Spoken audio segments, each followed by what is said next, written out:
नमस्कार बच्चों। हम वेक्टर अलजेब्रा की चैप्टर 10 के मिसलेनियस का क्वेश्चन नंबर 17 सोल्व करते हैं। चलो जल्दी जल्दी सोल्व कर देते हैं इसको। क्वेश्चन कहता है let A vector and B vector be two unit vectors and theta is the angle between them, then A vector plus B vector is a unit vector if theta की value निकालनी है। Option type question है। चलो solve करते हैं इसको। Late question number 17 इसने दे रखा है कि भाई A vector equal to 1 and B vector equal to 1 and sum of A vector plus B vector equal to unit vector दिया हुआ है। इसी के आगे हम सोल्व करते हैं। यहां हम इसका स्क्वायरिंग बोथ साइड कर देते हैं। जब इसका स्क्वायरिंग बोथ साइड करें, इसको हम इस प्रकार लिख सकते हैं। 2 टाइम्स हो गया, 1 स्क्वायर 1 हो जाता है। अब इसकी मल्टीप्लाई करते हैं, ए सेम हो जाता है तो होल स्क्वायर हो जाता है ना, मैग्नीट्यूड स्क्वायर। ए और बी की मल्टीप्लाई करेंगे, ए बी वेक्टर के तौर पर। अब बी उठाएंगे, बी की मल्टीप्लाई ए वेक्टर के साथ और बी की मल्टीप्लाई बी के साथ करेंगे, मैग्नीट्यूड स्क्वायर हो जाता है equal to 1। Here this value is 1 because vector a magnitude equal to 1। इसी प्रकार इसको भी 1 लिख देंगे।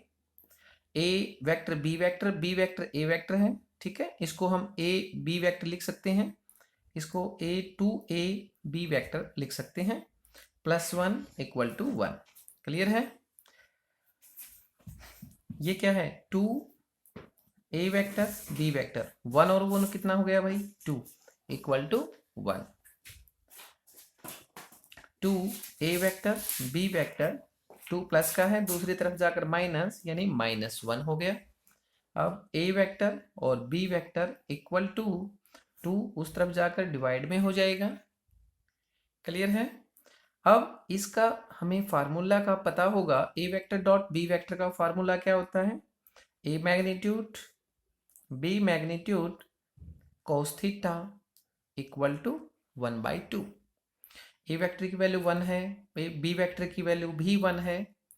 cos थीटा इक्वल टू -1/2, 1 1 1 1 जा 1, cos थीटा के साथ cos theta equal to 1/2। cos थीटा -1/2 किसकी वैल्यू होती है, cos π/3। माइनस का साइन है, आगे माइनस आ जाएगा। और आपको पता है यदि माइनस यहाँ आ जाता है तो इसको कैसे लिख सकते हैं हम, पाई माइनस π/3। और इसका जब एलसीएम लेंगे, डिवाइड बाई 1 है, 3 एलसीएम आ जाता है, cos 2π/3। cos कैंसल, थीटा क्या बच गया हमारे पास, 2π/3।